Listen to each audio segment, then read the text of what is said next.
नमस्कार मित्रांनो, छत्रपती संभाजीनगर ग्रामीण जिल्हा पोलीस भरती 2021चा पेपर आपण सोडवत आहोत. त्यातील फक्त आपण गणिताचा भाग सोडवत आहोत. पहिले 2 भाग झालेले आहेत. त्यातल्या तिसऱ्या भागात आपलं सगळ्यांचं स्वागत आहे. पहिल्या 2 भागांची लिंक या व्हिडिओमध्ये तुम्हाला बघायला मिळेल. तिसरा भागातला पहिला प्रश्न आहे 75वा. 75वा प्रश्न तुमच्या स्क्रीनसमोर आहे. एका कापडाच्या तुकड्यातून 12 रुमाल तयार होत असतील तर 108 रुमाल तयार करण्यासाठी किती कापडाचे तुकडे लागतील? तर बघा प्रश्न काय विचारला आहे. एका तुकड्यातून जर 12 रुमाल तयार होतात तर असे 108 रुमाल तयार करायला किती तुकडे लागतील? साधा सोपा प्रश्न आहे. आपल्याला काय करायचं आहे, एकापासून अनेक दिलेलं आहे आणि अनेकांपासून विचारलं आहे की मूळ तुकड्यांची किंमत किती. तर काय करायचं, 108ला 12ने भाग घालवायचा. तर 12 9 108, 9 तुकडे लागतील. पुढचा प्रश्न आहे 88 क्रमांकाचा. तुमच्या स्क्रीनवर आहे बघा. सिल्लोड ते पैठण अंतर 180 किलोमीटर, पैठण ते विजापूर अंतर 100 किलोमीटर, विजापूर ते सिल्लोड अंतर 100 किलोमीटर लांब असेल आणि सरासरी वेग 40 किलोमीटर प्रति तास असेल तर एकूण तासामध्ये एक व्यक्ती सिल्लोड विजापूर नाही ते वैजापूर आहे, पैठण ते सिल्लोड हा प्रवास पूर्ण करेल. तर बघा इथं धरून चालू सिल्लोड आहे. सिल्लोड ते पैठण अंतर आहे 100 किलोमीटर. त्यानंतर पैठणपासून वैजापूर अंतर आहे 100 किलोमीटर आणि वैजापूर ते सिल्लोड हे अंतर, सिल्लोड ते पैठण 180 किलोमीटर अंतर आहे आणि हे शेवटचं अंतर वैजापूर ते सिल्लोड ते 100 किलोमीटर आहे. तर बघा एकूण अंतर किती झालं,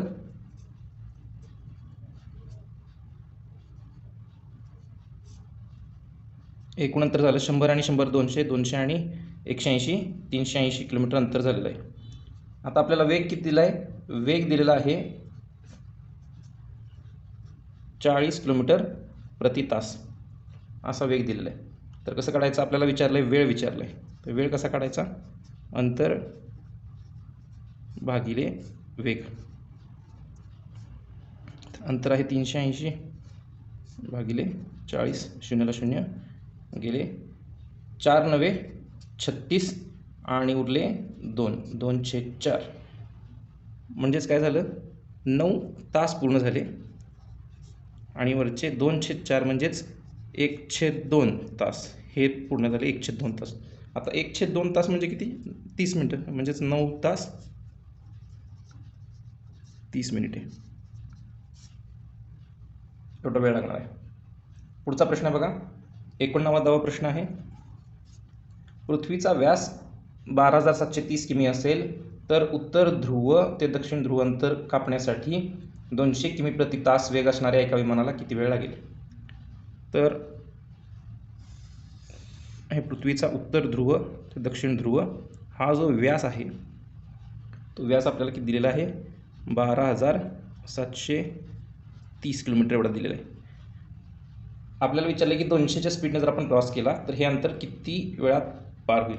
पण बघा आपल्याला हे अंतर नाही पार करायचं, कारण आपण पृथ्वीवरून प्रवास करताना पृथ्वीच्या मधून नाही जाणार सरळ.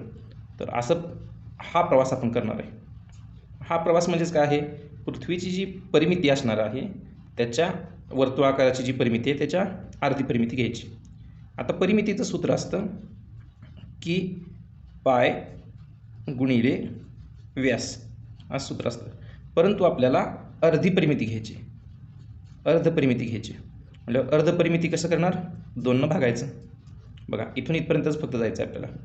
पाय म्हणजे 22/7 गुणिले व्यास दिलेला आहे 12,730 भागिले 2.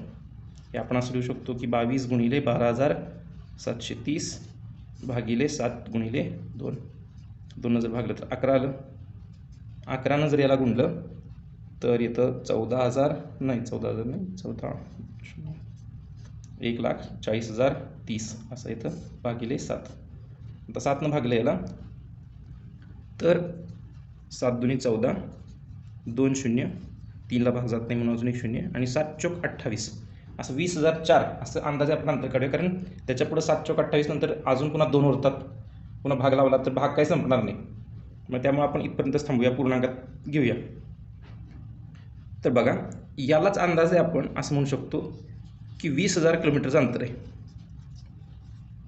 बरोबर. आता हे 20,000 किलोमीटरचं अंतर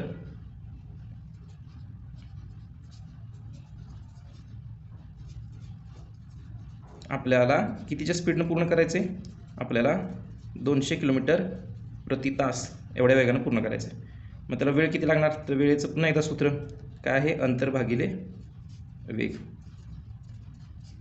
अंतर 20,000 भागिले वेग 200, 200 गेले, 200 भागिले 2 100. 100 तास एवढा वेळ लागणार आपल्याला.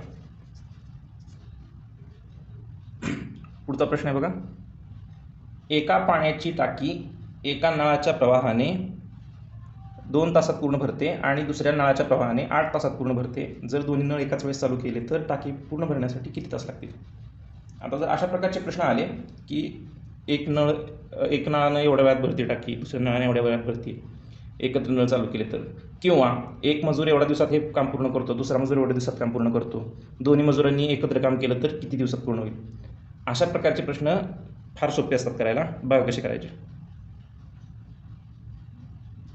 प्रश्न क्रमांक 90 आहे. हां बघा, पहिले टाकी जी आहे ती 2 तासात पूर्ण करते, 2 तासात भरते, बरोबर की नाही?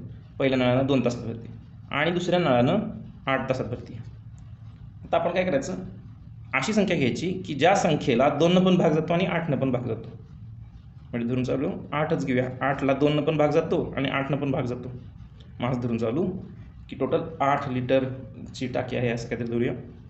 मग काय करायचं, 2 तासात भरते, याचा अर्थ काय? 2 चोक 8, इथं भाग लागला आणि इथं किती लागला? 8 एक्के 8. याचा अर्थ इथं एका तासात 4 लिटर पाणी जातं आणि एका तासात 1 लिटर पाणी जातं, असा याचा अर्थ झाला. आता बघा काय करायचं, आता दोन्ही एकत्र आपण चालू केलं म्हणजे 4 अधिक 1, एका दर तासाला 4 अधिक 1 5 लिटर एवढं काय होणार? पाणी तर जाणार आहे, बरोबर. आता टाकी किती लिटरची आहे? 8 लिटरची, म्हणजे 8 भागिले 5 करायचं तर उत्तर किती येणार? 5 की 5 उरले 3, 5 सख 30, 1.6 तास. आता 1.6 तास म्हणजे त्याला गुणिले, आपण जर 0.6ला जर 60नं गुणलं तर आपल्याला उत्तर मिळेल याचं किती येईल याचं? तर 1.6 तास म्हणजेच 1 तास पूर्ण झाला आणि 0.6 तासाची आपण मिनिटात करूया, 6 आहे 36, म्हणजेच 1 तास 36 मिनिटे असं उत्तर आहे. पुढचा प्रश्न बघूया. एक रेल्वे मुंबईहून नागपूरला निघाली, दुसरी रेल्वे नागपूरहून मुंबईला त्याच वेळी निघाली. दोन्ही रेल्वेंचा वेग 100 किमी प्रति तास आहे आणि त्या 4 तासानंतर एकमेकांना एका जागी भेटल्या तर मुंबई ते नागपूर अंतर किती असेल? बघूया आपण. 91 नंबरचा प्रश्न आहे. तर काय बघा, एक रेल्वे आहे ती मुंबईहून नागपूरला निघाली, बरोबर, आणि ती चाललेली आहे 100च्या स्पीडनं.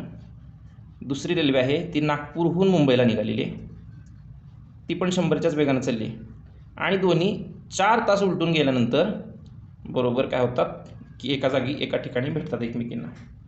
तर आपल्याला विचारलं आहे मुंबई ते नागपूरचं अंतर किती? तर बघा, ह्या पॉईंटला आपण नाव देऊया काहीतरी ओ नाव देऊया. तर ओ पॉईंटपर्यंत पोहोचायसाठी ह्या ट्रेनला, मुंबईवरून निघालेल्या ट्रेनला 4 तास लागले 100च्या स्पीडनं जायला. म्हणजे हे अंतर किती असलं पाहिजे? अंतर काढताना अंतर बरोबर वेग गुणिले वेळ हे सूत्र असतं. मग वेग आहे 100 गुणिले 4 तास लागले म्हणजे 400 किलोमीटर अंतर होतं, बरोबर. आणि तेवढाच वेग आणि तेवढाच वेळ नागपूरहून निघालेल्या ट्रेनला लागलेलं आहे, म्हणजे इकडं पण अंतर किती असलं पाहिजे? 400. मग याचा अर्थ आपलं एकूण अंतर किती असलं पाहिजे? 400 आणि इकडं 400, 800 किलोमीटरचं अंतर असलं पाहिजे मुंबई ते नागपूर. पुढचा बघा प्रश्न, 92 नंबरचा प्रश्न आहे. आजपासून 5 वर्षापूर्वी मोहन आणि त्याचा मुलगा रवी यांच्या वयाची बेरीज मोहनच्या आजच्या वयात इतकी असेल तर रवीचे आजचे वय काय? बघा काय प्रश्न विचारला. आजपासून 5 वर्षापूर्वी मोहन आणि त्याचा मुलगा रवी यांच्या वयाची बेरीज मोहनच्या आजच्या वया इतकी असेल. आता मोहनचं आजचं वय आपण एम म्हणूया. एम काय? मोहनचे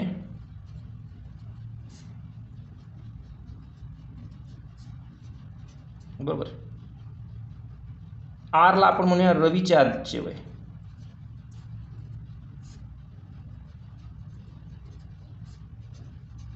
बरोबर. आता 5 वर्षापूर्वी मोहनचं वय किती असलं पाहिजे? एम वजा 5. आणि रवीचं 5 वर्षापूर्वी वय किती असलं पाहिजे? आर वजा 5. आणि या दोन्हीची जी बेरीज आहे ती किती आहे? मोहनच्या आजच्या वया एवढी आहे. बरोबर. तर बघा आपण कसं करायचं. दोन्ही बाजूतून पहिल्यांदा एम वजा करूया. म्हणजे एम इकडून पण वजा करायचं, इकडून पण वजा करायचं.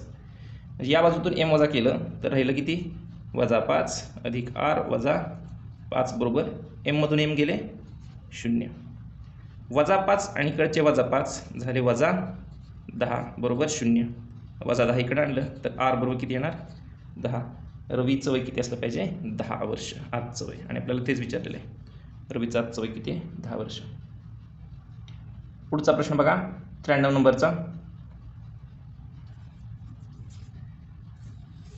आपल्याला आकृती दिली आहे वर्तुळाची आणि त्यातलं ए कोणाचं माप किती असं विचारलेलं आहे. तर बघा मी इथे एक डायग्राम काढतो तशीच. तर हे 80 माप दिलेलं आहे, ए माप दिलेलं आहे 120. तर एचं माप किती विचारलं आहे? लक्षात घ्या वर्तुळाच्या सगळ्या वर्तुळाचं एकूण जे कोणाचं माप असतं ते 360 डिग्री असतं. बरोबर. म्हणजे याचा अर्थ ए अधिक हे 80 अधिक हे 120 मिळून किती बनलं पाहिजे? 360 डिग्री असलं पाहिजे. बरोबर. म्हणजेच 360 डिग्री बरोबर ए अधिक 80 अधिक 120 200 डिग्री. म्हणजेच ए बरोबर 200 इकडे वजाला नेलं 360 वजा 200 बरोबर 160 डिग्री. एचं माप असलं पाहिजे 160 डिग्री. पुढचा 94 नंबरचा प्रश्न आहे. विचारलेला आहे आपल्याला ए अधिक बी चा वर्ग किती? आता हा डायरेक्ट फॉर्म्युला आहे. काय आहे? ए वर्ग अधिक बी वर्ग अधिक 2ab किंवा ए वर्ग अधिक 2ab अधिक बी वर्ग काही पण म्हणा. आता डायरेक्ट फॉर्म्युला आहे. याचाच अजून एक फॉर्म्युला आहे ए वजा बी चा वर्ग. तो असा असतो की ए वर्ग अधिक बी वर्ग वजा 2ab. तसे अनेक फॉर्म्युले आहेत. ए अधिक बीचा घन पण असतो, ए वजा बीचा घन पण असतो, ए घन अधिक बी घन, ए घन वजा बी घन, असे देखील फॉर्म्युला असतात. एक मी तुम्हाला PDF वगैरे मी फाईल शेअर करीन की ज्यात ते सगळे फॉर्म्युले असतील. पुढचा बघा 95 नंबरचा आहे. 800 सेमी अधिक 750 सेमी अधिक 550 सेमी बरोबर किती किलोमीटर? तर बघा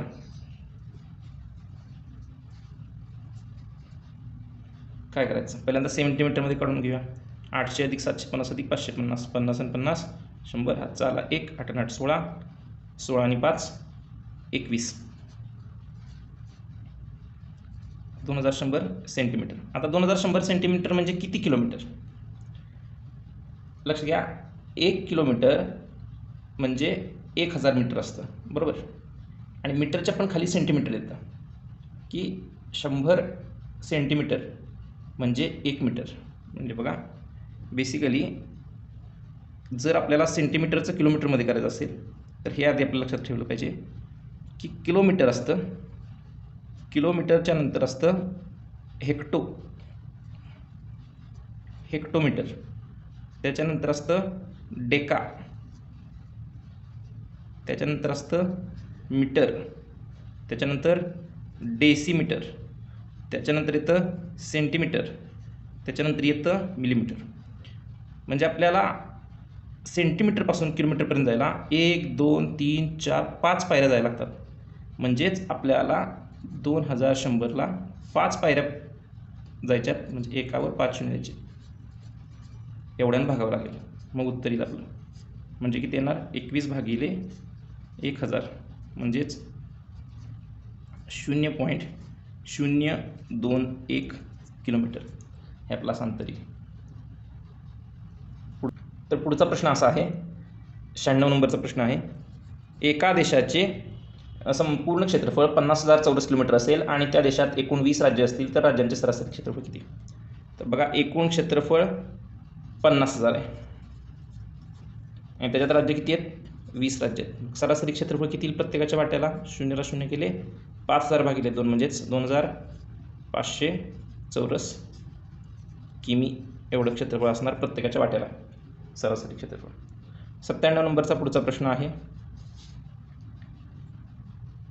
9चा घन अधिक 6चा घन बरोबर प्रश्नचिन्ह. आता 9चा घन किती असतो? 729 अधिक 6चा घन किती असतो? 216. साधी सोपी बेरीज आहे. 9 आणि 6 15, चाला 1, 2 आणि 2 4, 7 आणि 2 9, 945 आपलं उत्तर आलं. तर या ठिकाणी आपली छत्रपती संभाजीनगर ग्रामीण जिल्हा पोलीस भरती 2021 ची प्रश्नपत्रिका म्हणजे त्यातला गणिताचा भाग संपतो आहे. पुढच्या वेळेस आपण पुढच्या जिल्ह्यातील प्रश्नपत्रिका आपण सोडवू, ती देखील तुम्ही नक्की अवश्य बघा. धन्यवाद.